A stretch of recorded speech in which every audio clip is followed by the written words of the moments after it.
자, 우리가 그 ISLM 이용해서 재정정책과 금융정책 하는데요. 그 301페이지, 거기 한번 볼게요. 자, 301페이지 가보시면 그 구축효과 관련된 크기를 결정하는 요인 이렇게 나와 있어요.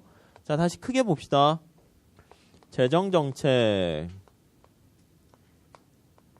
그리고 금융정책 이렇게 있어요. 자, 우선 이제 언제나 얘기를 할 때요.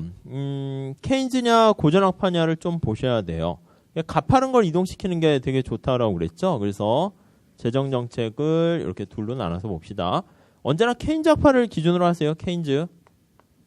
제가 뭐 케인즈가 좋아서 그런 건 아니고요. 그냥 언제나 이 우리 그 거시 흐름 요게 케인즈를 기반으로 하는 거예요. LM이 가팔라요. LM이 완만해요. IS가 가팔라요. 이렇게 유동성 함정 떠올리시면 되겠고요. 다음 고전학파 어떻게 됩니까 하면 고전학파는 자, 이거 반대로 그리면 된다고 그랬어요. 기계적으로 하세요. 기계적으로. LM이 가파르고요. IS가 완만합니다. 이렇게요. 왜 가파르고 왜 완만한가? 그거는 좀 다시 한번 생각하셔야 되고, 케인즈는 가능한 한 고전학파도 마찬가지고요.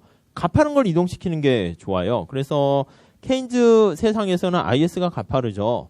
그래서 재정정책이 효과적 이렇게 보시면 되겠고, 고전학파는 뭐가 가팔라요?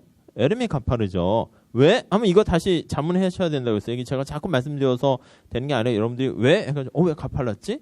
왜 완만했지? 그 다시 한번 생각하셔야 돼요. 아무튼 얘는 가파른 게 LM이니까 금융정책이 효과적 이렇게 보시면 되겠고요. 자, 그러니까 만약에 고전학파 같은 경우에는 IS를 이동시키면은요, 국민소득이 여기 이렇게 가면 눈으로 보이시죠? 점점점 가면 승수효과 갔다가 구축효과가 굉장히 커져요. 그러니까 사실은 뭐 그닥 효과적이지 않죠. 그래서 재정정책 얘기했을 때 케인즈 같은 경우에 다시 보면 여기다 쓸게요. 여기다 Y는 C, I가 이자율에 영향받아요. G 이렇게 있습니다. 가능한 한 이제 많은 걸 안 그리고 깔끔하게 하려고 제가 뭐 생각을 하고 있는데, 정부이체를 증가시켰어요. 그러면 케인즈는 뭐예요? 이자율에 대해서 투자가 별로 영향을 받지 않아요. 그래서 정부이체를 증가시키면 오히려 투자 감소하지도 않고 승수 효과 해가지고 효과, 국민소득의 증가 효과 굉장히 커요. 이게 약간 케인즈 생각하시면 되고, 뭐 쓰지는 않을게요. 다음 고전학파 볼게요. 고전학파 Y는 C, I, G 이렇게 돼 있어요. 자, 근데 이제 이자율에 대해서 되게 민감한 거죠. 케인즈는 이자율에 대해서 영향을 안 받는 거예요. 그래서 얘는 이자율에 대해서 영향을 안 받아요. 이게. 근데 고전학파 같은 경우에는 여기 보시면 정부가 정부이체를 증가시키면 이자율이 좀 올라가는데 얘도 올라갈 텐데 영향을 안 받는 거고요. 그래서 투자 이자율 탄력성이 거의 제로에 가까운 건데, 고전학파 같은 경우에는 투자가 이자율에 영향을 많이 받아요. 그래서 얘가 이렇게 엄청 주는 건 아니지만 줄어요. 그래서 승수효과에 요거 크게 나타나는 게 아니라 통화주의 할 때 계속 나오는데 미미 요거 보시면 되겠어요. 미미가 이제 언제나 프리드만이고 통화주의자다 이렇게 보시면 돼요. 정부이체를 증가시켰는데 이자율이 올라가서 구축 효과가 발생하게 되고, 그래서 국민소득의 증가 효과는 미미. 완전 구축이다라고 하면 이제 극단적인 고전학파니까 그건 너무 심한 거고, 한 이 정도로 보시면 돼요. 자, 아무튼 고전학파는 금융정책이 효과적이고 재정정책은 효과적이지 않아요. 왜입니까? 라고 하면 구축 효과이기 때문에. 그러니까 구축 효과는 누구랑 친해요? 통화주의 고전학파랑 친하다라는 거 보시면 되겠어요. 그렇죠? 구축 효과, 고전학파. 약간 좀 유치하긴 한데 그 이해되세요? 고전학파 기억, 공급의 기억, 구축 효과 기억, 이런 거 하면 안 되겠죠. 근데 뭐 아무튼 그런 거 좀 있으면 자꾸 좀 만들어 보려고 요즘은 생각하고 있어요. 아무튼 구축 효과랑 친한 거는 고전학파예요. 아셨죠?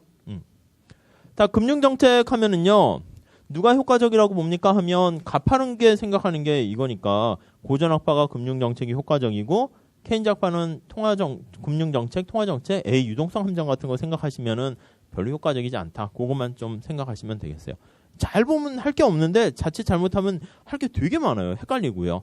그러니까 이게 빨리빨리 하셔야 돼요. 그러니까 언제나 시작은 요 케인즈 가지고 언제나 시작하시면 될 것 같습니다. 자, 301페이지 가볼게요. 자, 구축 효과에 대해서 좀 살펴봐요. 구축 효과. 누구랑 친하다고요? 기억이요. 고전학파예요.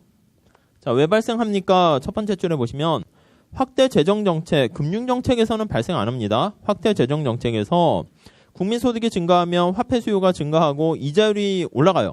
화폐 수요가 증가하면 왜 이자율이 올라갑니까? 하면은요, 화폐 수요가 증가했다는 것은 화폐 공급이 감소했다라고 생각하시면 돼요. 그러니까 화폐 공급이 증가하면 이자율이 떨어지는데 화폐 공급이 감소했으니까 이자율이 올라간다. 이게 상대적인 정도로 생각하시면 되겠습니다. 그래서 이자율 상승으로 인해서 민간의 투자가 감소한다라고 보시면 돼요. 이 부분이에요, 이 부분. 정부 지출 증가해서 아무튼 블러블러 화폐 시장까지 영향 미쳐서 이자율이 올라가게 되고 그러다 보니까 구축 효과. 아니면 이렇게 보셔도 돼요. 정부가 한번 보세요. 정부 지출을 쓴단 말이에요. 그래서 이제 텍스를 해서 재원을 조달해야 돼요.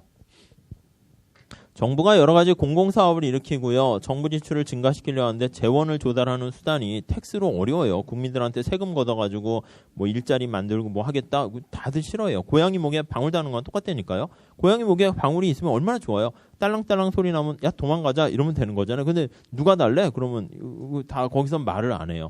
그러니까 뭐 거기까지는 다 좋은데 실행하는 게 어려운 거죠. 말로는 뭐 다 할 수 있죠. 그러니까 이게 텍스를 부과하기가 어려워요. 어떻게 임시 방편적으로 세금 거두기 힘드니까 돈을 빌리는 거죠. 빌리는 게 본드를 발행한다니까요.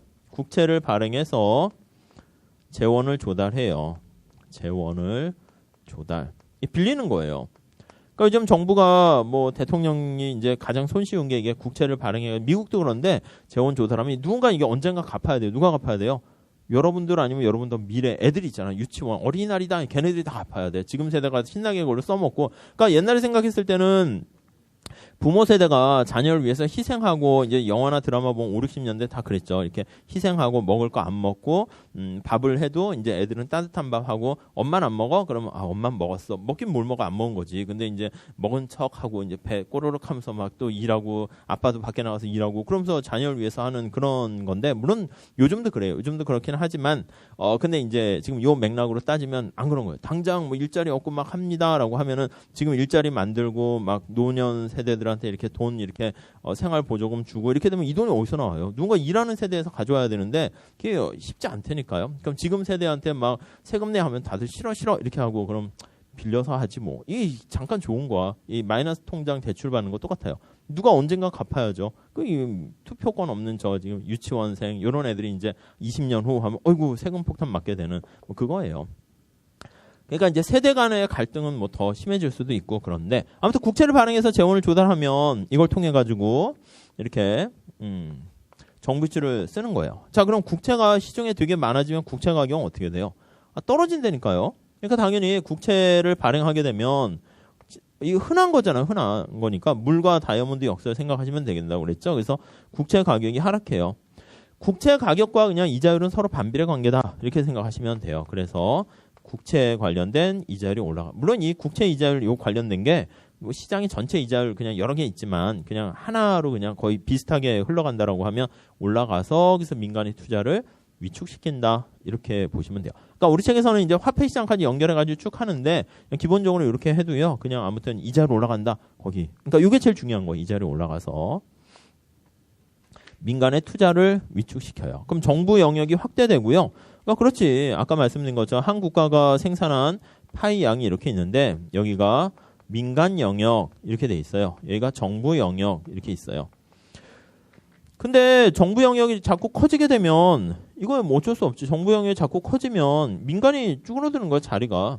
이 전체 파이가 커지지 않는 한 뭐 어쩔 수 없어요. 그래서 정부가 우리가 할게 하면 민간 할게 위축된다 이렇게 보시면 되겠습니다. 자, 그래서 거기 보시면 이자율이 상승하면 그게 제일 중요한 표현이 되는 것이고 자, 그럼 구축효과 여기 보시면 이자율 상승 그거 구축효과의 크기의 결정 요인 한번 볼게요. 크기의 결정 요인. 자, 이거는 살짝 우리 책에서 막 그림으로 친절하게 설명되어 있는데 그냥 바로바로 보시는 게 좋을 것 같습니다. 자, 우선 첫 번째 화폐 수요의 소득 탄력성 이렇게 있습니다. 1번 자, 화폐 수요의 소득 탄력성이니까 거래역 동기 화폐 수요예요. 자, 거기 보시면 그 1번은 그냥 버리시고요. 2번으로 그냥 보세요. 2번. 화폐 수요의 소득 탄력성이 클수록 이렇게요. 클수록. 화폐 수요의 그러니까 거래역 동기 화폐 수요겠죠. 수요의 소득 탄력성이 클수록 이거요. 그러면 거래역 동기 화폐 수요랑 투기적 동기 화폐 수요 중에서 거래역 동기 화폐 수요의 비중이 커진다는 거예요. 이해되시죠? 따로 안 써도 되겠죠? 그럼 여기에 크게 얘가 거인이고요. 얘는 이렇게 조그맣게 돼 있어요. 이렇게 점과 같이 이렇게 돼 있어요. 고전학파예요? 케인즈학파예요? 고전학파죠. 그렇죠? 고전학파는 거래를 위한 동기를 강조한다니까. 그럼 얘는 이렇게 된다는 얘기는 다시 해석하면 고전학파에 가까울수록 아이고 가를 먼저 썼네. 이렇게 쓸게요. 그냥 보이시죠? 수로 이렇게요. 그러니까 고전학파에 가까울수록 어떻게 되냐면 얘 구축 효과는 고전학파랑 친하다고 그랬어요. 기억 너무 유치한데 아무튼 그거 생각하시면 구축 효과는 어떻게 돼요? 구축 효과는 커져요. 그냥 그렇게 보시면 돼요. 그러니까 시험 문제 딱 했을 때 2번 문제 했을 때 화폐 수요의 소득 탄력성이 클수록 하게 되면 밑에 그림 그려서 뭐 하는 게 아니라 그건 못 해요. 문제 못 풀어요. 그냥 이게 고전학파에 가깝나? 케인즈학파에 가깝나? 그거 그냥 생각하시면 화폐 수요의 소득 탄력성이 크니까 이게 아니라 이거니까 고전학파에 가깝네. 고전학파는 구축 효과 때문에 정부가 막 개입하는 거 싫어한다니까요. 가능한 시장에 맡겨라 이런 뜻이에요. 굳이 개입하면은 금융정책을 쓰라 이렇게 할 거고 나중에 할 텐데 금융정책 그것도 정부 개입하는 거 아닙니까? 정부는 아니에요. 엄격하게 중앙은행이고요. 그리고 재량적으로 막 통화량을 늘렸다 줄였다가 아니라 K% 준칙 이렇게 할 거예요. 그러니까 첫 번째 고전학파는 정부 개입하지 말아라. 한다라고 하면 재정정책보다는 금융정책이 낫다. 야 그러면 뒤에 다시 할 거지만 그러면은 통화량을 어떻게 금융정책이니까 정부 개입해? 아니 그냥 K% 준칙 이렇게 하는 거예요. 아무튼 고전학파는 구축 효과가 크니까 재정정책 별로 효과 없다 이렇게 끌고 가요. 다음에 2번 볼게요. 자 1번도 넘어가시고 2번도 넘어가시고 3번 그냥 결론으로 하세요. 결론. 우리는 그냥 이렇게 막 빙글빙글 해가지고 뭐 또 새로운 아이디어를 하는 게 아니라 그냥 답 찾는 게 제일 중요한 거니까 결론으로 바로 갈게요. 3번 보세요. 그러므로 우린 그냥 바로바로 보이시면 좋아요. 화폐 수요의 이자율 탄력성이 작을수록 또 작을수록 이랬네요. 이거랑 같은 말이죠. 2번 보시면 화폐 수요의 이자율 탄력성이 작을수록 밑줄 쫙 치시고 화폐 수요의 이자율 탄력성이 작을수록 이게 누구예요? 그러니까 뒤집어 얘기하면 거래역 동기 화폐 수요가 크다 이렇게 생각하시면 돼요. 그렇죠? 요거에 클수록 하면 이 케인즈에 가까운 거죠. 그러니까 책에서 그냥 작을수록 했으니까 이것도 이제 고전학파에 가까운 거죠. 그래서 이거랑 똑같아요. 고전학파에 가깝다는 얘기고 그럴수록 구축 효과는 커진다. 이렇게 보시면 되겠네요. 이렇게 고전학파인가 케인즈학파인가만 보세요. 만약에 투기적 동기 화폐 수요의 이자율 탄력성이 클수록 하면 이 케인즈에 가까우니까 그땐 구축 효과가 작아진다. 이렇게 보시면 되고요. 아무튼 뭐 그 정도만 보세요. 그래야지 판단 기준 잣대가 너무 많으면 오히려 헷갈려요. 거시에서는 특히 더. 가능한 한 좀 심플하게 가져갔어요. 다음 3번 볼게요. 3번. 자, 밑에 2번 그냥 결론으로 보세요. 투자의 이자율 탄력성이 클수록 이렇게요. 투자의 이자율 탄력성이 클수록 이렇게. 그러니까 이자가 투자에 큰 영향을 미치는 거예요. 이자율이 만약에 올라갔더니 얘가 왕창 이렇게 줄어드는 거예요. 고전학파에 가까워요? 케인즈에 가까워요? 고전학파에 가깝죠. 케인즈는 이자율 변해도 투자는 변하지 않는다니까. 그냥 투자는 내가 하겠어. 그러면 하는 거지. 저기요. 회계사 시험 과목이 만약에 한 두세 과목 더 추가됐어. 내가 저걸 빨리 할 수 있을까? 괜찮아. 나는 그냥 하려면 하는 거야. 뭐 이런 상황이니까 자신감이 넘치는 거죠. 근데 고전학파는 그게 아니에요. 상황을 보고 잘 기계적으로 계산을 쫙 하게 되는 거예요. 야, 이번에 회계사 시험 보는데 응시자가 몇 명이지? 뭐 이런 거 있잖아요. 응시율이 몇 %지? 경쟁률이 몇 %지? 시험 난이도는 어떻게 돼 있지? 내가 뭐 경영경제 관련된 과목을 공부를 얼마나 했었나? 그런 것까지 다 가늠을 해서 조금씩 계산해가지고 따지는 게 고전학파. 케인즈는 약간 주먹구구식이야. 그냥 뭐 이게 약간 뭐 물건 살 때 보면 남자랑 비슷해요. 이 옷 좋아요? 그럼 좋아요. 그럼 예 하고 사는 거고 여자들은 다 따져요. 옷감이 어떻지? 질감이 어떻지? 다른 데 더 싸게 파는 데가 있나? 뭐 다 돌아다니면서 약간 그런 거예요. 다 그런 건 아니지만 색깔로 따지면 아니면 약간 그리고 이제 사람으로 따지면 성향이 다 그런 건 아니지만 약간 좀 케인즈는 좀 약간 그런 주먹구구식 어떻게 보면 이제 좋을 때도 있는데 어떻게 보면은 약간 애매하죠. 그러니까 기업 처음에 할 때도 보면 창업가들은 처음엔 케인즈 학파적인 그런 게 있어야 돼. 정주영, 이병철 뭐 그런 사람 있잖아요. 김우중 회장 이런 사람들은 다 약간 뭐 하면 되는 거지. 뭐 해봤어. 뭐 도전하지 않은 게 바보. 막 약간 이런 거고. 그다음 이제 회사가 이렇게 재벌로 딱 해서 성장 궤도에 올라가면 그 다음부터 그런 창업자가 계속 있으면 안 돼요. 그때는 좀 관리와 이런 게 필요하니까 이제 좀 고전학파 같이 이렇게 뭐 회계로 재무 관리 이런 거 다 따지고 뭐 해야 되는 거죠. 아무튼 이게 클수록 고전학파인 거예요. 고전학파. 고전학파에 가까우니까 구축 효과가 커진다. 그냥 그 파트 챕터는 그 심층 연구는 그렇게 보세요. 오른쪽 그림 전에 설명은 드렸거든요. 근데 설명을 드렸더니 여러분들이 와, 더 이해가 잘 됐어. 이거보다는 아, 이쪽은 어려워. 자꾸 이렇게 해요. 자꾸 보기가 싫어지니까 그림을 그냥 이렇게 가리세요. 아셨죠? 원래 이게 좋은 거고 이제 그림도 애써서 잘 이렇게 저자분이 하셨는데 그냥 얻게 되는 베네핏보다 그냥 거부감만 더 많이 드는 것 같더라고요. 자, 한번 3번 볼게요. 자, 구축 효과에 대한 견해에 나와 있습니다. 그냥 읽으시면서 무슨 말인가 떠오르셔야 돼요. 1번, 케인즈 학파는 화폐 수요 이자율 탄력성이 커요. 그러면 이자율 여기요. 화폐 수요의 이거 이자율 탄력성이 크면 클수록 케인즈에 가까워요. 케인즈는 아무튼 구축 효과는 작다 이렇게 봐야죠. 그래서 끝에 크지 않다 이렇게 돼 있습니다. 화폐 수요의 소득 탄력성 또 투자 이자율 탄력성 크지 않다라고 보고 그러니까 구축 효과 2번 크지 않고 구축 효과가 작게 되면 재정 정책 효과는 크다 이렇게 보시면 되겠죠. 1, 2번이 케인즈 얘기고 3, 4번이 고전학파 얘기예요. 그래서 고전학파는 구축 효과가 크니까 재정 정책은 효과가 미약하다 이렇게 보시면 되겠죠. 자, 다시요. 구축 효과 커서 이게 어쩌란 말이에요? 재정 정책 쓰지 말라 이 뜻이에요. 별로 효과 없다 이거예요. 재정 정책은 정책의 효과는 미미에 또 등장했죠. 미미 이렇게 보시면 되겠어요. 아무튼 뭐 이렇게 좀 이렇게 해서 머릿속에 잘 정리해서 탑재해놔서 딱 기준을 갖고 판단하시면 돼요. 자, 넘어갈게요. 자, 302페이지 리카르도 등가 정리 한번 볼게요. 자, 우선 기본적으로 이렇게 보시면 돼요. 여기 한번 정리해 볼게요. 살짝 뭐 약간 객관식 같은 거 할 때 좀 할 건데 재정 정책에 대한 효과 한번 볼게요. 저기 나와 있는 건데 정부 지출 확대인 재정 정책 효과 한번 보시죠. 확대 재정 정책의 효과.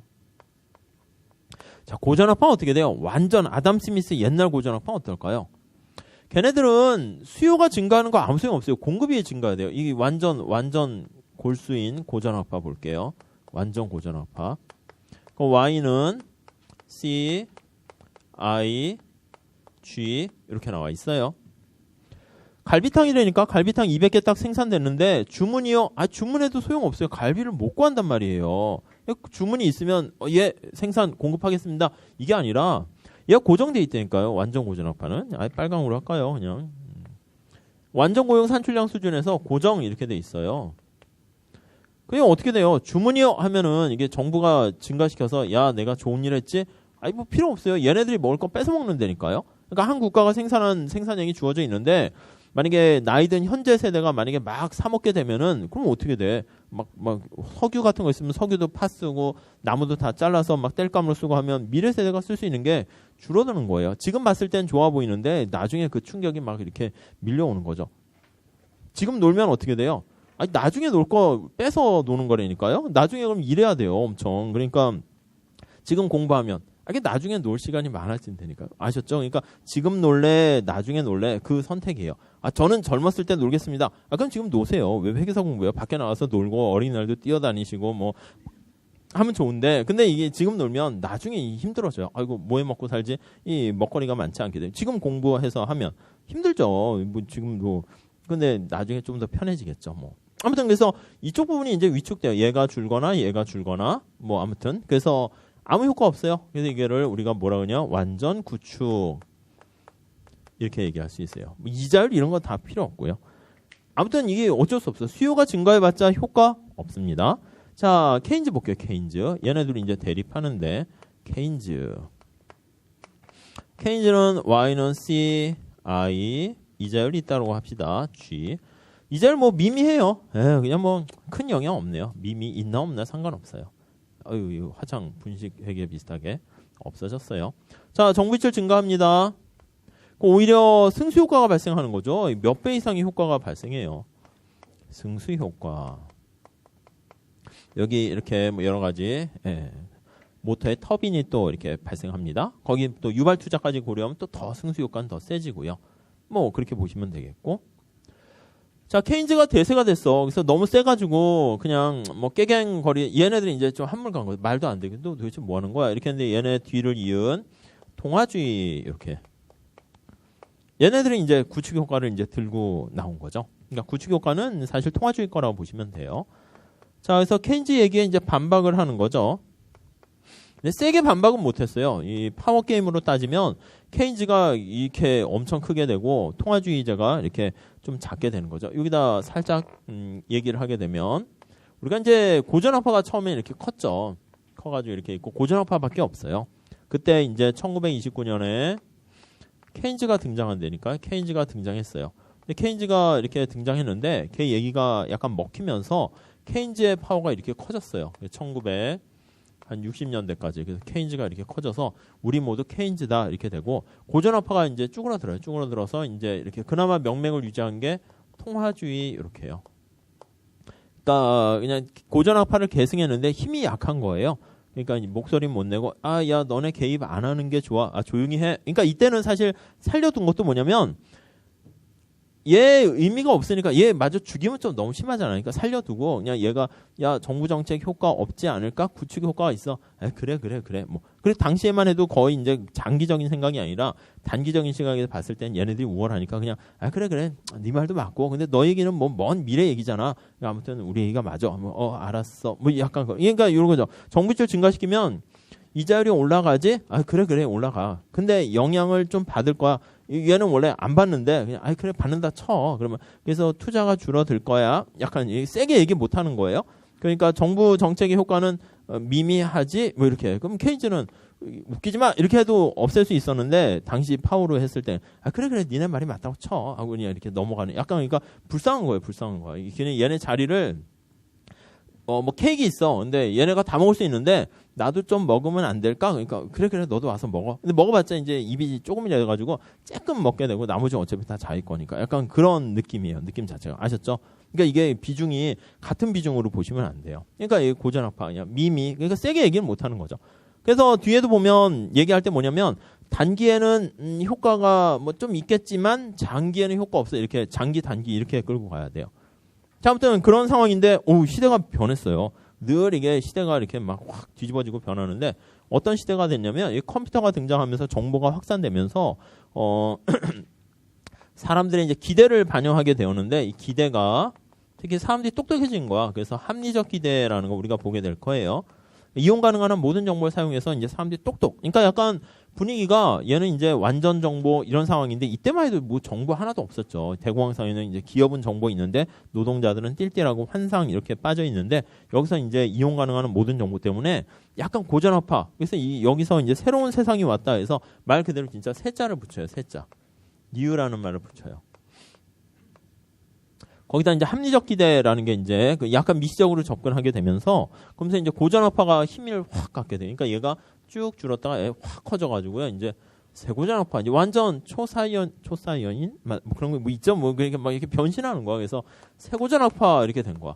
이렇게 딱 되면서 케인즈가 스태그플레이션을 해결하지 못하게 되니까 깨갱되다가 이제 소멸 직전에 갔는데 이 케인즈 쪽에서도 약간 좀 천재적인 학자들이 있어서 자 우리 이거 받아들여도 상관없으니까 나름 이렇게 좀 이제 목소리를 내긴 해요. 근데 사실은 뭐 게임으로 따지면 약간 깨갱 이렇게 되는 거죠. 그래서 이론상으로는 완전히 세고전화파가 다 이겼고 근데 현실에서는 좀 이론하고 딱 맞는 건 아니잖아요. 그래서 현실에서는 나름 우리도 뭐 의미 있어 이렇게 그냥 주장하는 정도. 그러니까 얘네들이 쫙 가면서 이렇게 변신하게 된 거죠. 그러니까 얘가 되면 어떻게 되냐면 고전화파가 힘이 다시 세져가지고 느낌이 어떻게 되냐면 처음에 여기 아담 스미스 보이세요? 여기 멜더스 이런 사람이 있는데 얘 얘기랑 같이 파워를 갖게 되니까 아담 스미스가 세고전화파 등장했을 때 이 무덤에서 웃었다는 다시 자기의 얘기가 이제 다시 또 시장 뭐 정부 개입 이거 무력해 이렇게 돼. 얘네들은 뭐라고 할 거냐면 정부 정책은 그냥 무력 이렇게. 그러니까 느낌은 완전 구축 거기까지 가게 돼요. 그래서 여기 살짝 보시면 이제 그걸 보려고 하는 건데 여기 보시면 통화주의에서 이제 더 얘기가 여기 써도 되겠죠? 가겠는데 이 세고전압하다라고 하면은요. Y가 있고요. C, I, 이자율 이렇게 있는데 G 이렇게 했어요. 자, 기본 맥락은 뭡니까? 라고 하면은요. 정부가 정부 유출을 증가시켰어요. 네, 이렇게 볼게요. 아까 얘기한 것처럼 돈이 없어요. 그래서 본드를 통해 가지고 국채를 통해서 재원을 조달했어요. 이건 어떻게 나왔니 하면 본드를 발행해요. 본드를 발행해서 다시 책에 있어서 설명드릴 거예요. 재원을 조달해요. 근데 이제 케인즈는 뭐예요? 사람들이 좀 약간 띨띨하다고 생각했어요. 그래서 국채를 딱 받게 되면은, 얘 국채네? 나 부자 됐네? 약간 느낌이 그렇게 되는 거야. 이자도 받고, 나중에 뭔가 미국 국채 만약 여러분 갖고 있다 해봐요. 그러면 왠지, 이게 뭔가 부자 된 듯한 느낌이 되니까 오히려 소비를 더 증가시켜요. 자산으로 생각해요. 이 국채를 뭐라고 생각하냐면, 이쪽으로 할게요. 케인즈는 본드를, B를, 국채예요. 자산으로 인식을 하고요. 그래서 이제 이 소비를 더 증가시켜요. 이쪽으로 할게요. 뭐 자산을 인식해서 소비가 증가된다. 이렇게 얘기하는데 아까 말씀드린 것처럼 우리가 국공채, 요거 국채는 사실은 돈을 빌리는 거잖아요. 그러니까 만약에 국채를 정부가 발행해가지고 재원을 조달하면 국채를 가지고 있는 지금 현재 세대에 살고 있는 사람은요. 이 본드를 뭐라고 생각하냐면 아이고 나중에 세금을 내야 되겠네. 그렇게 한다고요. 본드를 뭐라고 보냐면 미래에 대한 텍스로 인식을 해요. 사람들이 똑똑한 사람들이. 그러니까 이게 세고전압파 이거예요. 세고전압파의 사람들은 합리적 기대를 통해서 합리적 기대를 하는 사람들이고요. 그래서 본드를 미래의 텍스로 인식을 하게 되고요. 그러니까 10년짜리 아니면 30년짜리 국채를 발행했다 합시다. 그럼 이제 국민들은 뭐라고 하냐? 아이고 지금 돈 없는데 30년 후는 뭐 돈이 있겠어요?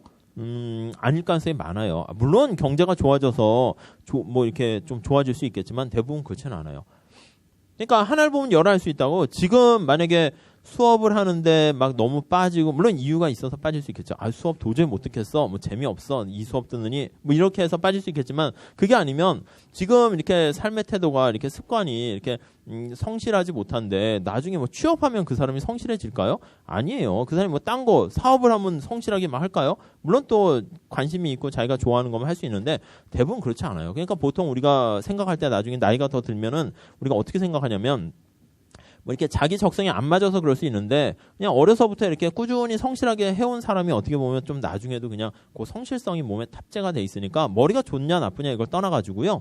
그냥 그것 갖고 이제 보는 거죠. 그러니까 회사에서도 뭐 영어 성적, 뭐 영어 성적 가지고 뭐 그걸로 뭐 진짜 하나? 그게 아니라 영어 성적이 뭐 토익 몇 점 이상. 그러면 그냥 뭔가 기준을 잡아야 되니까 근데 영어 성적? 이게 한 번에 영어 성적이 잘 안 오르는데 그 성적을 뭐 어디 900까지 올렸다, 950까지 올렸다 그렇게 되면은 그게 이제 성실성을 담보하는 거예요.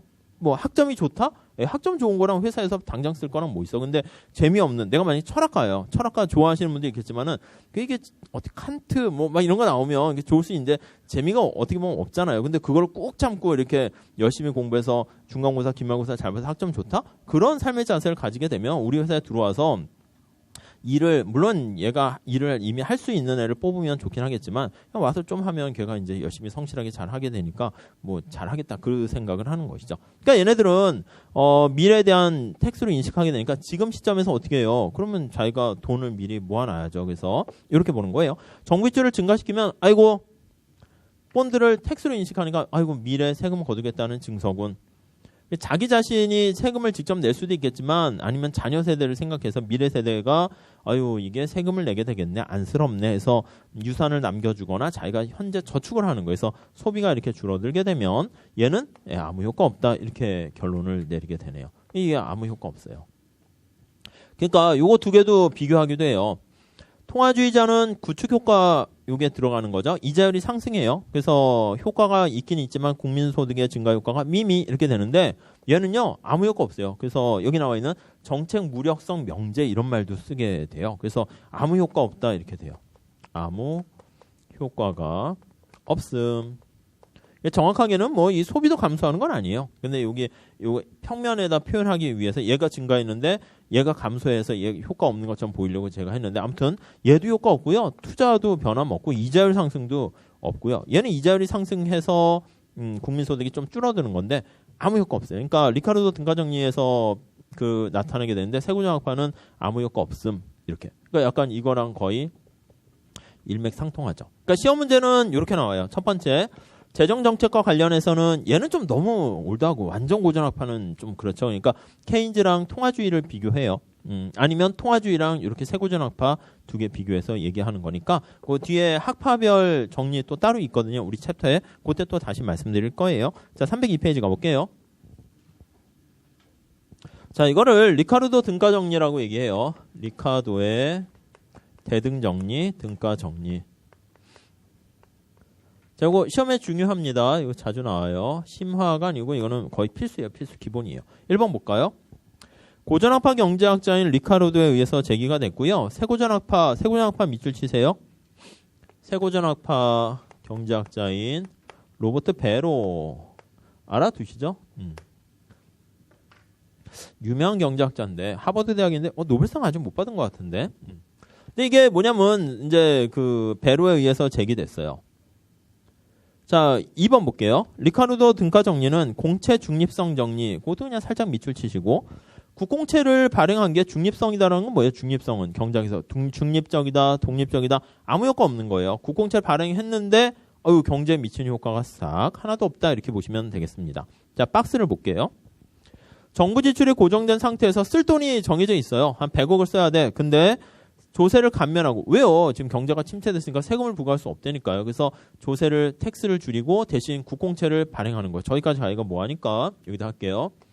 정부가 정부 지출을 얼마 이렇게 써야 돼요. 정해져 있는데 텍스를 이렇게 재원을 더 올려서 계속 유지하려고 하니까 힘들어요. 그래서 요거를 사용하지 않고요. 본드를 발행해서 재원을 조달한다. 뭐 이런 상태예요. 자, 근데 경제 실질적인 변수에 아무런 영향 없다. 그게 무력성, 중립성 이렇게 돼요. 그러니까 이거 문제 풀 때는 아무 효과 없다. 아무것도 변하지 않는다. 이렇게 끌고 와야 돼요. 자, 밑에 다시 화살표 보시면 정부 지출의 크기가 주어져 있는데 얼마 이렇게 써야 되는데 거기 보시면 재원 조달 방식이 텍스로 하던 본드로 하던 아무런 영향이 없다. 사람들이 느끼기에는요. 이 두 개가 똑같은 거예요. 자, 다시 뭐라고 쓰시냐면 이렇게 쓰세요. 텍스는 지금 현재 조세예요. 현재 세금을 내는 거다. 이렇게 생각하시면 되겠고요. 공채는 뭡니까 하면 지금 세금을 내는 건 아닌데 이게 자산으로 인식하는 게 아니라 미래의 텍스라고 우리가 생각을 하는 거예요. 자, 그러니까 사람들이 어떻게 생각하냐면 약간 오른쪽에 그림 내용이 좀 많아서 다 볼 필요는 없는데 오른쪽 그림 보시면 303페이지 볼게요. 자, 세고전학파의 세자는 뭐냐면 사람들이 똑똑해요. 사람들이 똑똑이 합리적 기대한다라고 보시면 된다고 그랬어요. 그러니까 합리적으로 이용 가능한 모든 정보를 이용해서 예상을 하고 기대를 해요. 그러니까 우리가 이제 미시에서 생각하는 거 보시면 돼요. 밑에 보니까 1기의 현재 소비, 2기의 미래 소비, 시점 간 자원 배분이에요. 그래서 거시에서도 요거 설명하려고 현재와 미래 시점 간의 자원 배분 그거를 보게 돼요. 예산선이 이렇게 있어요. 현재와 미래까지 다 고려하는 거야. 그러니까 내가 지금 돈 버는 거, 미래에 버는 것까지 다 해서 생애 전체 소득을 가지고 우리가 의사결정을 하는데 거기 한번 보시면 처음에 A점이 어떻게 돼 있나 봅시다. A점은 이게 바로 뭐냐면 거기 밑에 보세요. 내가 번 소득이 Y1인데 거기서 세금이 T1만큼 세금을 현재 조세로 뜯어내요. 미래는 세금을 안 때렸어요. 조삼모사 비슷한 거예요. 그래서 지금 세금 때리고 세금을 납부하고 나중에 세금을 안 내요. 그러니까 A점은 그냥 말 그대로 현재 텍스를 부과하는 거예요. 자, B점 볼게요. B점 잘 보세요. 그러니까 이게 주관식이 아니니까 그림까지 그리지 않으셔도 돼요. 그러니까 이게 뭐 학교에서 하는 거라든가 주관식 시험 뭐 행시 이런 거 할 때는 이걸 막 말로 쓰고 그래프 그리고 막 해야 되는 건데 우린 그게 아니니까 그냥 그림은 참고로 보시고 답 찾는 거 클로만 잘 체크하시면은 오히려 더 좀 쉽게 할 수 있어요. 자, B점은 여기에요. B점은 현재 세금을 거두지 않았다니까요. 본드를 발행했는데 본드를 발행하다 보니까 이건 미래 세금을 내는 거예요. 미래 텍스로 인식을 하게 돼요. 그래서 B점은 현재 세금 안 냈으니까 Y1은 세금 안 낸 만큼 증가해요. 대신 미래 희생을 치러야 된다니까요. 미래에 거기 나와 있는 것처럼 Y2에다가 이만큼 T1만큼 현재 세금 안 내는데 그만큼 이자를 붙어가지고 미래엔 내야겠죠. 그래서 거기 보니까 어떻게 되냐면 1 플러스 R만큼 해서 T1만큼 이렇게 되네요. 그러니까 합리적인 소비자 입장에서는요. 만약에 이 사람이 소비점이 무차별곡선이 여기 있는 건데 거기 나와 있는 것처럼 만약 요 점을 선택했다 합시다. 무차별곡선이 이렇게 해서 여기를 선택하게 되면 나의 예산선이 A점이 돼 있어서 초기 부전점이 이렇게 있어서 예산선이 쭉 이렇게 늘어나던 B점에서 쭉 늘어나던 뭐 어차피 나의 효용 극대화 요 점은 변함이 없어요. 그러니까 다 똑같이 예상을 한다는 것이죠. 아무튼 여기서 얘기하고자 하는 거는 뭐냐면 자, 텍스를 지금 거둘 것인가 미래에 거둘 것인가 나의 이 소비 가능한 한 예산선 집합은 전혀 변함이 없기 때문에 선택점도 바뀌는 건 없다. 그래서 합리적 기대 똑똑 그게 전제로 깔려 있는 거예요. 요거는 잠깐 살짝 보셔도 돼요. 그림 자체는. 자, 다시 책으로 가서 좀 보면서 얘기할게요. 자, 전통적인 견해 한번 볼게요. 케인즈 학파 다시 보시죠. 자, 요거예요. 요거. 케인즈 학파. 1번 볼까요? 정부 지출이 고정되는데 국채를 발행하게 되면 국채를 발행하고 세금을 깎아준 거잖아요. 세금을 깎아주게 되고 현재 조세를 줄이게 되는 거니까 가처분 소득이 증가해서 소비도 증가하고 또 자산으로 인식하면 소비가 또 증가하고 2번에 보시면 그게 승수 효과 생각하시면 되겠습니다. 그래서 3번 조세를 감면하고 국공채를 발행하게 되면 재원 조달 방식을 변경했어요. 그렇게 되면 국민소득을 증가시키는 팽창적인 효과가 발생하게 된다. 이렇게 나와 있어요.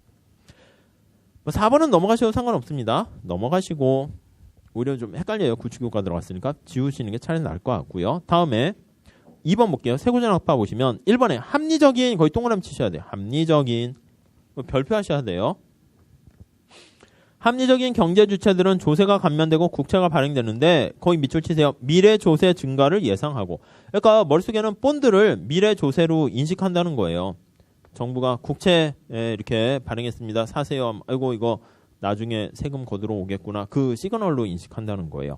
그러니까 저축 증가 보시면 되겠네요. 저축 증가. 그러니까 소비가 감소한다는 거예요. 그렇죠? 원래 여기선 감소하는 건 아니에요. 소비도 여기 보시면 아시겠지만 기존에 생각했던 소비 그대로 유지하니까 소비 감소하는 건 아닌데 저기 그림에서 하면 아무튼 저축을 미리 그러니까 유산을 남겨놓던 저축을 증가시키게 되고요. 그래서 민간의 소비가 전혀 증가하지 않는다. 그것도 밑줄 치세요. 아무튼 아무 효과 없다 이렇게 보시면 돼요. 2번 보세요. 합리적 소비자들은 국채를 거의 밑줄 치시고 자산이 아닌 부채로 인식 거기까지. 그러니까 국공채를 뭐라고 인식하냐면 미래에 대한 텍스 부채로 인식을 하게 되네요. 그래서 아무튼 아무것도 변하지 않아요. 그러니까 다시 완전한 순수한 고전학파랑 다시 맥을 같이 하는 그런 상황이 됐습니다.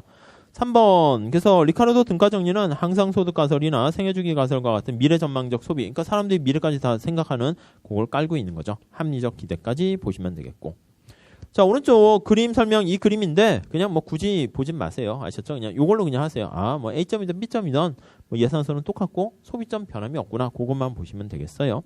자 시사점만 볼게요. 1번 보시면 국채가 발행됐을 때 정부 저축이 감소하는 만큼 민간 저축이 증가. 왜냐면 세금을 깎아줬으니까 정부 저축이 줄어드는 거죠. 근데 민간의 저축이 증가하니까 국가 전체적으로 저축도 쌤쌤 돼요. 그러니까 아무튼 뭐든지 다 변하지 않는다 이렇게 보시면 돼요. 다 예상했어요. 그럴 줄 알았네. 뭐 이렇게 해요. 그러니까 심리학적으로 그런 거 있죠. 사후적으로 봤을 때 다 알고 있었던 것처럼 뭐 무슨 일이 터져. 아유 내가 그럴 줄 알았지 뭐 그런 거 있잖아요. 뭐 사실 뭐 알긴 뭘 알아요. 근데 아무튼 여기선 다 알고 있다는 전제를 깔고 하는 거예요. 2번 보시면 국가 경제 전체 총 저축이 변하지 않으니까 이자율도 변하지 않고 투자도 변하지 않고 다시 그러니까 이자율이 변한다가 구축 효과인데 여기서는 이자율도 안 변해요. 그러니까 시험 문제 가장 많이 나오는 게 리카르도 등가정리가 성립할 때 정부 지출의 증가는 뭐 이자율을 변화시킨다. 뭐 띵 틀려요. 아무튼 뭐든지 안 변한다 이렇게 얘기해야 돼요. 다음 3번 볼게요. 리카르도 등가정리가 의미하는 것은 뭐냐면 어느 시점에서 세금을 걷는지는 중요하지 않아요. 그러니까 현재 거두던 미래에 거두던 어차피 내가 거둘 거. 그러니까 제가 말씀드린 게 어쨌든 내가 받을 전체 인생 전체에서 고통의 총량이 있으면 지금 고통 받던 나중에 받던 뭐 나는 똑같다. 그럼 이왕이 그냥 빨리 받는 걸 선택하는 걸 그냥 그건 사람의 취향이죠 뭐. 자 그런 거예요. 그래서 중요한 거는 정부 지출 크기 뭐 그건 넘어가시고요. 자 근데 이게 딱 나오니까 이제 케인즈가 이제 정부 정책이 무력하게 되니까 케인즈 설 자리가 더 없어지고 이렇게 된 거예요. 그래서 베로라는 교수가 원래는 좀 아쉬웠을 것 같아. 원래 이제 이것도 리카르도 등가정리가 아니라 베로 등가정리하면 좀 좋지 않아요?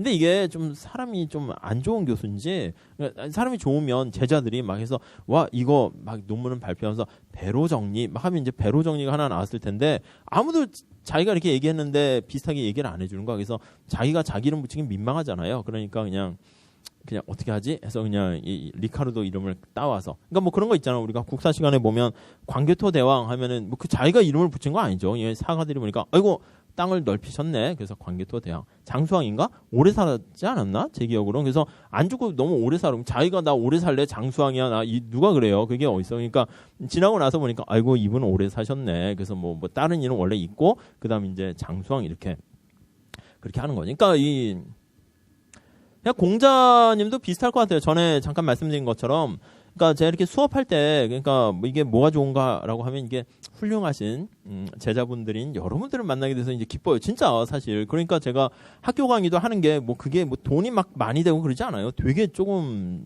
돼요, 진짜. 근데 그렇게 하게 되면은 이제 열심히 하는 많은 학생들 만나면 그것도 되게 뿌듯하잖아요. 그 자기가 이제 뭐 회계사 합격했어요, 뭐 세무사 합격했어요, 뭐 아니면 어디 취업했어요 이렇게 알려주는 학생들도 있어요. 메일도 보내고 그러면 이거 딱 하면은 기억이 나잖아. 그러면 그 기쁨이지 사실 뭐겠어요. 그러니까 사실.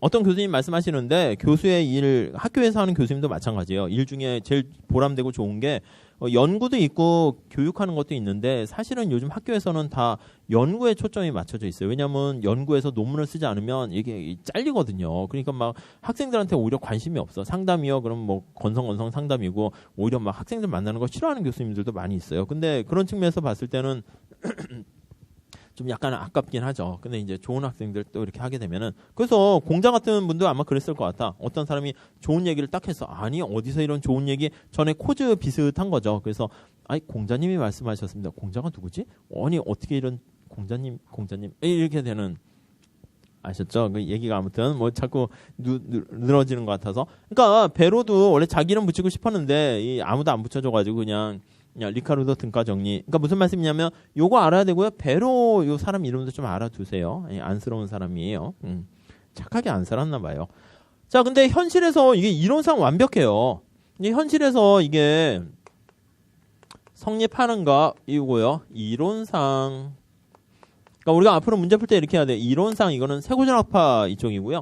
현실상 이렇게 하면 세케인지학파 이렇게 보면 돼요. 근데 리카르도 등가 정리가 성립하기 위한 몇 가지 조건들이 있는데 현실에서 좀 잘 성립 안 하는 경우가 있네요. 첫 번째 뭐가 있냐면 자 1번 유동성 제약이 있어요. 그 소비함수에서 본 것처럼 내가 돈을 빌리려고 해. 이 사람은 여기가 아니라 만약에 소비점 여기를 한다고 합시다. 그럼 돈을 빌려야 되는데 책에서는 이렇게 그려서 그러는데 만약에 여기를 선택하는 사람이다라고 하면 내가 차입을 해야 되는데 돈 안 빌려줘 이렇게 되면 여기 선택을 못하고 여기를 선택할 수밖에 없잖아요. 그러니까 그런 경우 그러니까 유동성 제약하면 뭔가 제약이 있다라는 것은 현실에서 마찰이 있는 거예요. 뭔가 삐끄덕거리는 거예요. 마찰이 있는 세상이에요.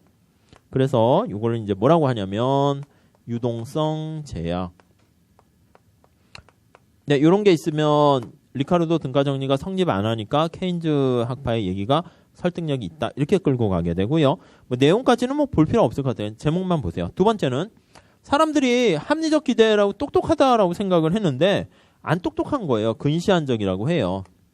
마이오피아 이런 말을 쓰게 되는데 먼 미래까지 안 내다봐요. 지금 당장 현실 요것만 중시 여겨요. 그래서 근시안적 사고를 하게 되면 미래의 조세 증가 거기까지 생각 안 하고. 그러니까 실제 분석을 해봤어요. 우리가 봤을 때는 텍스를 발행해서 하지 않고 국채를 발행해서 만약에 정부 정책을 하게 되면 지금 현재 세대들이 자녀를 위해서 유산을 남겨줘야지 이게 성립하거든요. 근데 실제 어떻게 되는가 봤더니 자녀 세대를 위해서 유산을 남겨주지 않고 그냥 펑펑펑 다 쓰고 그냥 네 인생은 네 인생, 내 인생은 내 인생 이렇게 하는 경우가 많더라 하니까 성립을 잘 안 한다는 걸로 나타나죠. 그러니까 케인작파는 늘 그래요. 이론상으로는 약간 밀려가지고 야 너는 이론상 맞지만 현실에서는 우리 얘기가 맞아. 이런 쪽으로 해서 아직 자신의 존재 그 영역을 유지하고 있어요. 다 경제활동 인구의 변화 그것도 그냥 참고로만 보세요.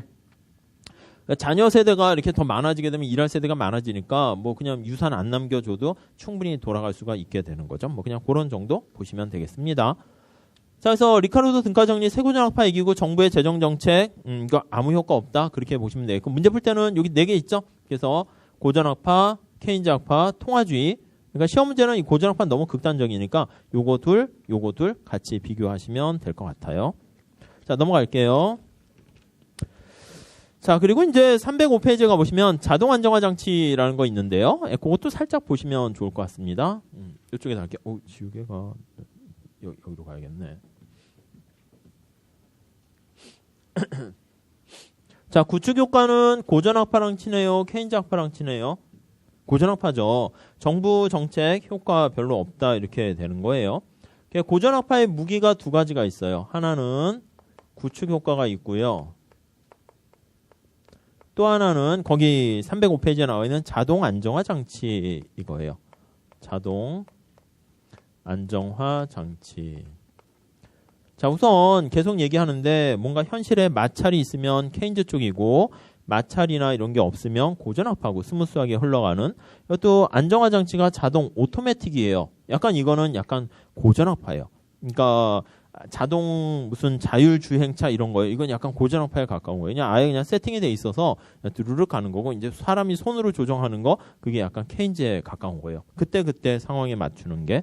이거는 누구 얘기냐면 이제 고전학파가 되는 거예요. 자, 그래서 만약에 경기가 호황과 불황이 이렇게 반복된다 합시다. 이게 시간인데요. 그러면 경기가 지나치게 호황이 되면 케인즈는 어떻게 되는 거냐면 케인즈의 시각에서는 야, 경제가 호황이니까 정부 지출을 줄여라. 텍스를 올려라. 이렇게 하는 거예요.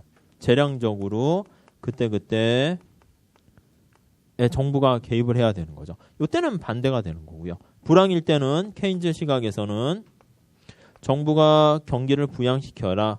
야, 텍스 부과하면 사람들이 누출되니까 세금을 깎아줘라. 가처분 소득 증가시켜라. 이것도 재량적으로 그때 해라. 이건데 고전학파는 케인즈를 믿지 못해요. 야, 네가 그 위에 있는 정부의 뭐 장관 관료가 이렇게 세상을 다 알 수 없잖아요. 신과 같은 존재는 아니니까 네가 그때 하다가 그냥 목욕탕에 바보같이 그냥 이 조정 잘 못하는 거야. 손도 막 이렇게 뭐라고 해야 되지?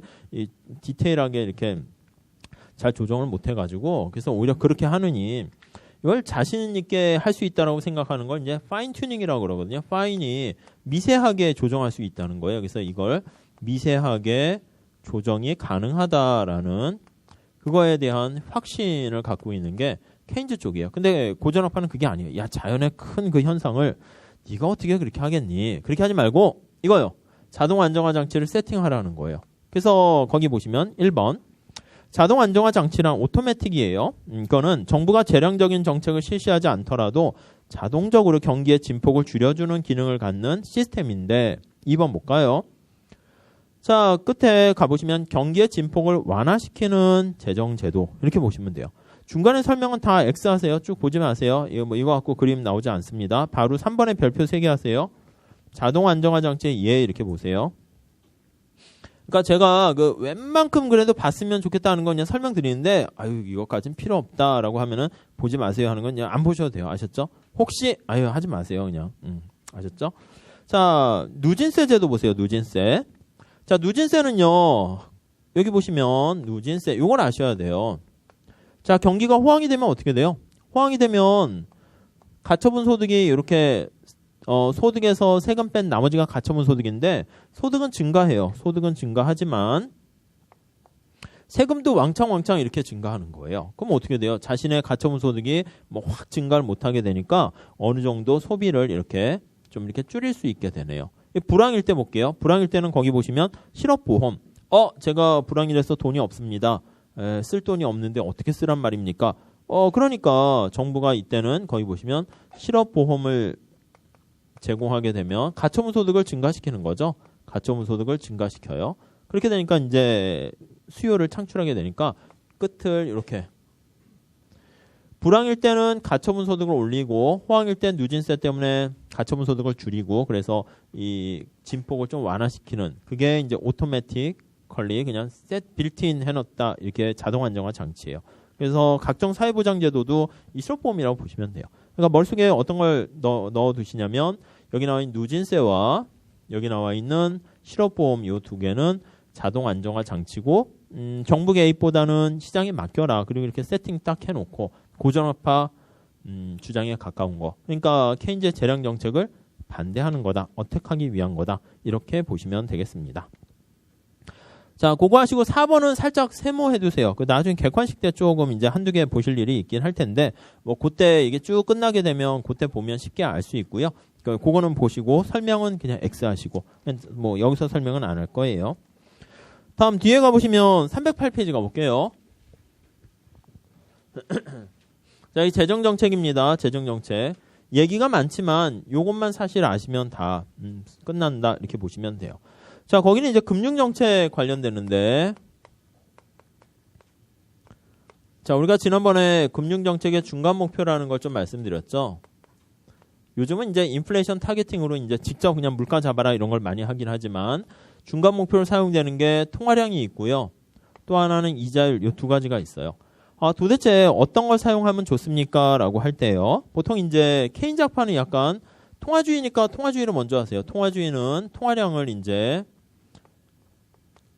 중간 목표로 써야 된다. 이렇게 지지하는 편이고, 케인즈는 그러니까 이자율이죠. 케인즈. 이렇게요. 그러니까 어떤 걸 그냥 어쩔 때 어떤 걸 사용하는 게 좋습니까? 라는 좀 뭔가 가이드라인 기준이 좀 있었으면 좋은데, 그게요. 거기 보시면은 308페이지 첫 번째 줄 보시면 윌리엄 풀이라는 그 사람 이름도 좀 봐두세요. 시험에도 출제돼요. 풀 이렇게 영국의 경제학자예요. 자, 그래서 이제 이 사람이 뭐라고 했냐면 약간 가이드라인을 제시했어요. 근데 아이디어는 되게 심플해요. 여기 보시면 통화주의니까 이게 이제 화폐금융시장 얘기하는 거고, 이 이자율은 약간 케인즈니까 생산물 시장에 가깝다라고 생각하시면 돼요. 그래서 풀이 뭐라고 제시했냐면, 제목만 보세요, 제목. IS 곡선이 불안정한 경우, 이렇게 나와 있어요. 생산물 시장이 불안정한 거예요. IS 곡선이 불안정해요. 그럼 얘는 믿지 못하죠. IS가 이자율과 관련된 생산물 시장인데 케인즈 쪽 요거 이자율과 느낌이 얘가 약간 생산물 시장이고 얘가 화폐 시장이라고 생각하시면 돼요. 그러니까 IS가 불안정하면은 여기 나와 있는 거의 끝에 통화량이 보다 적절한 지표고요. 잘 보면 당연해요. 당연해. IS 생산물 시장이 불안정한 거죠. 그러니까 이자율보다는 통화량, 안정적인 통화를 지표로 삼아야 되고요. 요거는 뭐라고 쓸 수 있냐면 생산물 시장이 불안정, 이렇게요. 불안정. 이렇게 되면 믿을 만한 게 화폐 시장에 있는 통화량을 기준 목표로 써라, 이렇게 되는 거고요. 그 다음에 LN 곡선이 불안정하다 할게요. LN 곡선이 불안정. LN 곡선은 화폐 시장이에요. 화폐 시장. 머니와 관련된 거죠. 그러다 보니까 이게 화폐 시장이 불안정하면 불안정 이렇게 되면 이때는 화폐니까 통화량을 믿지 못하니까 얘를 쓰고 얘를 통화량을 중간 목표로 하지 마라. 지저분해졌네요. 아무튼 얘기는 뭐 그냥 심플해요. 아셨죠? 자, 우선 여기까지만 하시면 돼요. 여기까지. 왜? 그거는 사실은 주관식용이에요. 그래서 시험 문제는 회계사 시험에서는 한 2, 3년에 한 번씩 이게 나와요. 윌리엄 풀의 중간 목표를 어떤 게 하는 게 좋습니까? 하는데 이것만 아셔도 문제는 다 풀 수 있어요. 그러니까 약간 단답식으로 나오긴 했어요. 근데 이제 설명을 한번 드릴 텐데 그거는 그냥 듣고 잊어버리셔도 돼요. 그냥 아시는 뭐 도움 되시는 분은 하셔도 되는데 그냥 넘어가셔도 상관없습니다. 자, 우선 1번 볼게요. IS 곡선이 불안정한 경우 한번 보시죠. 요거요. 요거. 이 경우를 볼게요. 그러니까 IS 곡선이 불안정한 경우. 자, 밑에 그림 나와 있거든요. 근데 그림이 이게 정운창 교수님 책에 나와 있는 그림을 넣었는데 조금 이게 더 그냥 별로 안 좋은 것 같아요. 그래서 조금 더 심플하게 그릴 테니까 한번 보세요. 자, 거기 보시면 LN 곡선은 가만히 있고요. IS 곡선이 왔다 갔다 해요. 여기 LN 곡선과 관련된 게 통화량 요거 얘기하는 거예요. 그래서 M 거기 통화량 지표 이렇게 표시되어 있어요. 자, 근데 IS가 불안정하니까 IS가 여기에 있다가 여기까지 이렇게 변했다고 할게요. 그러니까 책에서는 IS가 이렇게 있다가 IS가 증가하거나 감소하는 거 해가지고 그래프가 3개 있는데 그냥 2개만 그리세요. 그래서 거기 보시면 이자율을 지표로 하면 이자율을 요거예요. 이자율 점점점점점 이자율 지표. 자, 그러면 잘 보세요. 이자율을 내가 얼마로 맞춰야 되겠다라고 하면 이자율을 중간 목표로 쓰게 되면은요. 이걸 고정시키는 거예요. 눈을 여기서 딱 야, 우리는 이자율 5%로 조정해야 돼. 이렇게 강제한다 할게요. 이자율이 목표인 경우 이렇게 보시면 돼요. 점점점점점 하면 이자율이 목표인 경우에는 자, IS가 여기서부터 여기까지 왔다 갔다 하는 거예요. 불안정해요. 그렇게 되면 국민소득이 어디서부터 어디까지 레인지 폭이 발생하게 되냐면 여기서부터 여기까지 발생하는 거예요. 이렇게요. 그렇죠? 자, 다시요. 이게 뭐냐면 이자율이 중간 목표일 때 국민소득의 변동폭 이렇게 크게 변해요. 자, 근데 만약에 통화량이 목표일 때 볼게요. 얘가 중간 목표예요. 통화량이 중간 목표이면 그냥 통화량을 늘렸다 줄였다 하면 안 돼요. 그래서 무슨 말씀이냐면 이자율을 목표로 해야 되니까 통화량은 그냥 신경 안 써요. 그러니까 무슨 말씀이냐면 IS가 여기까지 갔어요. 그럼 이자율이 이렇게 올라가잖아요. 여기까지. 다시 이거 그냥 안 하셔도 되는데 한번 이해하기 위해서 한번 보세요. 표정들이 좀 잠깐 몇 명이 어두워졌는데 아무튼 조금만 봐보세요. 아니 여기 보시면 그러니까 IS가 여기 있다가 갑자기 팍 증가했어요. 예상치 못하게. 여기까지 가잖아요. 이자율이 올라갔어요. 얘네 입장에서 이자율이 올라간 거 용납하면 안 된다니까. 한 8%로 올라가면 야 이자율 맞춰 이렇게 된다고요. 어떻게 해야 맞춰요? 아예 LN 곡선을 이렇게 우측 이동시켜야죠. 그러니까 통화량 증가시켜.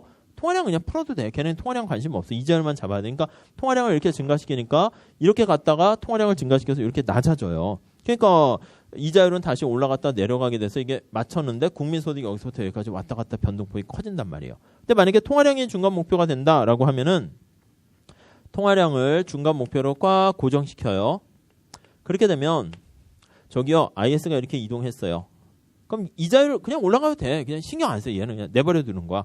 그러니까 통화량은 잡아. 야 이거 유지해. 가만히 기준 잡아. 이렇게 기준 계속 잡으니까 얘는 그대로 픽스 돼 있는 거죠. 그러면 국민소득이 여기서부터 여기까지 가서 국민소득이 요만큼밖에 변동폭이 크지 않다고요. 그래서 이게 통화량을 중심으로 했을 땐 변동폭 어느 게 더 변동폭이 커요? 얘가 더 크잖아. 그러니까 얘가 좀 작으니까 변동폭이 좀 작은 걸 선택한다. 그러니까 IS가 불안정하면 그래서 통화량을 중간 목표로 쓰는 게 좀 이게 사람들의 변동폭을 좀 줄일 수 있다라고 해서 요걸 사용하고요. LN 곡선은 이거 반대예요. 아무튼 다시 정리하면 괜히 이거 하다가 이걸 날리지 마시고요. 역시 또 이거를 머릿속에 살짝 보면 관련돼 있어요. 그래서 살짝 생각하시고 그래프는 뭐 이런 식으로 보시면 되는데 왼쪽 요거 하나만 보시고요. 오른쪽은 좀 더 그래프가 또 그냥 똑같은 건데 복잡해요. 그러니까 보지 마시고요. 아셨죠? 그래서 밑에 막 따라가면 거짓말 안 하고 요 한 페이지 있잖아요. 심층연구 보는데 20분에서 30분 걸려요. 빨리 이해해도 20분이니까 한 40분, 1시간을 소비해요. 남는 거 없어요. 그냥 우리가 다 헷갈려요. 그러니까 이것만 하시면 돼요. 아셨죠?